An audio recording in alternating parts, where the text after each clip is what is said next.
अस्सलाम वालेकुम। कैसे हैं सब दोस्त, खैरियत से हैं? मैं हूँ साद बिल्ला जी लयेवाल। उम्मीद करते हैं आप सब खैरियत से होंगे। तो वीडियो शुरू करने से पहले हमारे चैनल को सब्सक्राइब कर लें। तो फिर आज की मज़ेदार वीडियो करते हैं स्टार्ट। ये देखें, आज हम कद्दू शरीफ पका रहे हैं। आपको दिखाएंगे, जैसे जैसे पकाएंगे आप हमारे साथ वीडियो देखते रहें।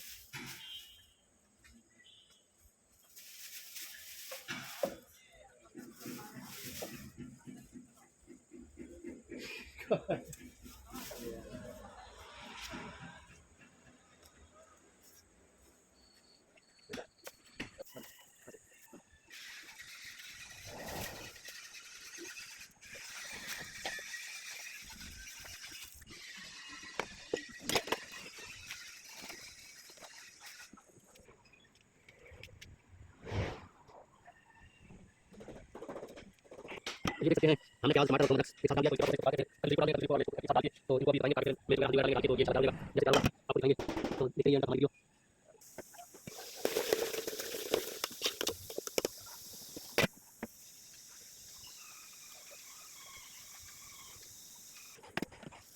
अभी डाल मिर्च, हरी मिर्च डाल दिया।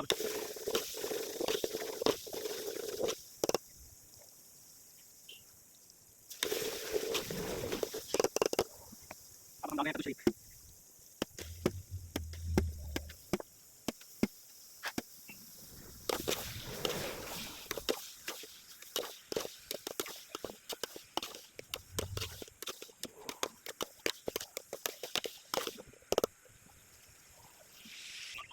सारा हो गया तैयार। सारा हो गया, काट के नहीं देना एंड। अल्लाह हाफिज़।